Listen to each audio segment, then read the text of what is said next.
আসসালামু আলাইকুম। কেমন আছেন? আপু এবং ভাইয়ারা? আমি তো আলহামদুলিল্লাহ অনেক ভালো আছি। চলে আসলাম দুপুরে রান্না-বাড়া করার জন্য। তো সকালে একবার রান্না করি তানজিনার জন্য। আবার দেখা যায় দুপুরে রান্না করে আসতে হয়। সকালে আসলে দেখা যায় ওরে কিছু একটা কইরা দেই। তো ওটা দিয়া তো আর হবে না আমাদের। তো আমি আবার দুপুর দিকে আবার রান্নাঘরে আবার ঢুকি। ঢুইকা আবার রান্না-বাড়া করি। আর তাছাড়া আপনার মনে করেন যে ৩০ বছরের সংসার অভ্যাসটা খারাপ হয়ে গেছেগা। গরম, গরম রান্না কইরা খাইতেও সবকিছু গরম থাকে। একদম তরকারি, ডাল, ভাত, ভাজি যা রান্না করি না কেন গরম, গরম মানে রান্না কইরা খাই। দেখা যায় আপনার রান্না করার পর গোসল করে নামাজ পইড়া খাইতে বইসা পড়ি। গরম সব গরম থাকে।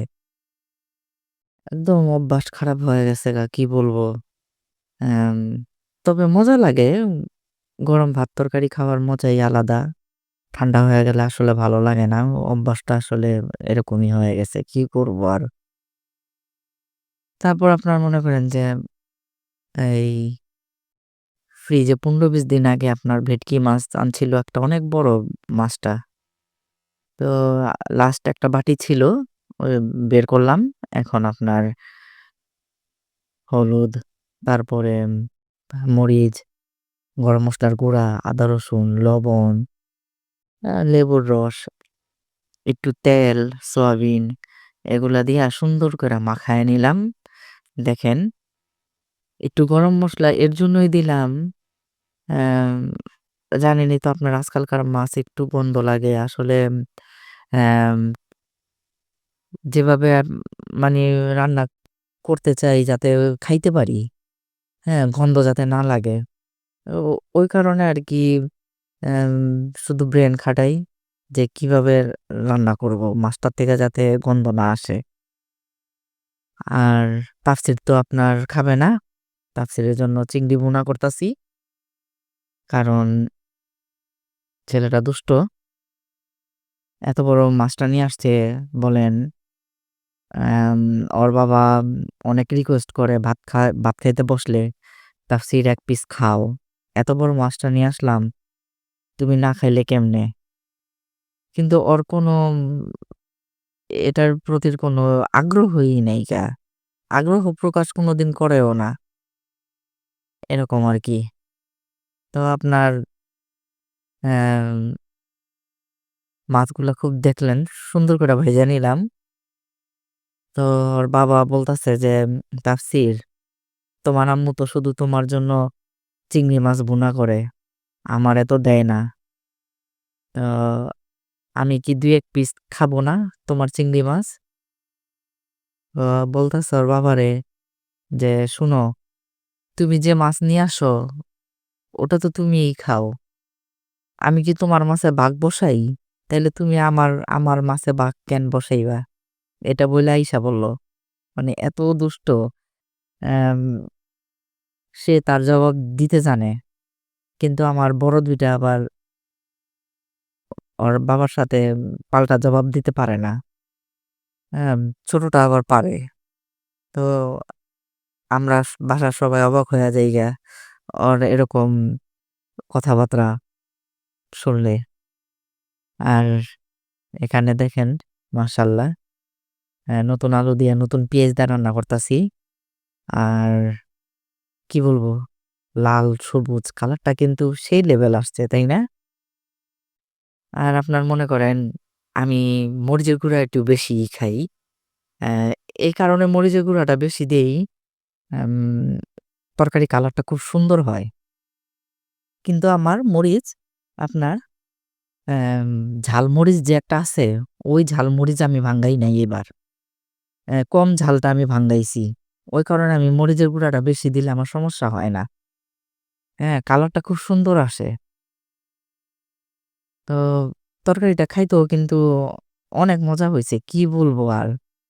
তো ভাত খাইতে বইসা প্রাণের স্বামী আপনার মনে করেন যে বারবার আমাকে অ্যাম ধন্যবাদ দিতাছে যে, "এত মজা হইছে।" তরকারিটা কি বলবো আর? আসলে কিছু জিনিস আছে আপনার মনে করেন যে তরকারি রান্না বলেন, যেকোনো রান্না বলেন না কেন দেখলেই মনটা ভইরা যায়। যে খাওয়ার দরকার নাই, দেখলেই মনটা ভইরা যায়। এই আরকি। তো এটা আবার মনে করেন যে করলা ভাজি করছিলাম, একটু ছিল। তো করলা ভাজিটাও গরম করে নিলাম। তো করলা ভাজিটা দিয়া খায়া দেন আপনার ওই যে চিংড়ি মাছ আমারে জোর কইরা কিন্তু আজকে দিল। এই যে প্রাণের স্বামী। বলল, "আরে তুমি শুধু অ্যা তাফসীরের জন্যই রান্না করো। আসো তুমিও খাও, আমিও খাই আজকে।" তো জোর কইরা বলতাছে তাই নিলাম। যাক সমস্যা নাই। একটু খাইলে কিছু হয় না। আর দেখা যায় তাফসীর বেশিরভাগ সময় তানজিনা কিছু নিয়ে আসে সন্ধ্যার পরে ওগুলা খায়। বা আমি কিছু বানাই, পিঠা বানাই। এখন তো শীত, পিঠা বানাইতেছি খুব। হ্যাঁ? তো এগুলা খাইলেই পেট ভইরা যায়। রাত্রে আর ভাত খায় না।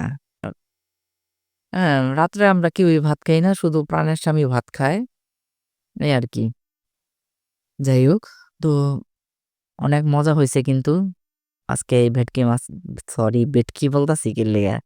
আমরা আসলে ভেটকিই বলি আঞ্চলিক ভাষায়। কাতলা মাছ মুখ দিয়ে আসে না। ওই যে কথায় আছে না? সত্যি কথা সবসময় মুখ দিয়া বের হইয়া যায়। এরকম আরকি। যাই হোক, রুই, ভেটকি বলাই যাইতে পারে। কাতলা একই। যাক, তারপর তানজিনা ফোন দিল, "মা কিছু খাইবা?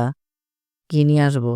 তা আমি বললাম যে, "একটা মোগলাই নিয়ে আসো। অনেকদিন ধরে মোগলাই খাই না।" তো গরম একদম গরম মোগলাইটা। আর খুব ক্রিসপি উপরটা। ভালোই লাগলো গরম খাইতে। তো ওদেরকে দিতাছি। তো চাও বসায় রাখছি। এটা খায়া তারপরে আপনার গরম চাটা খাবো।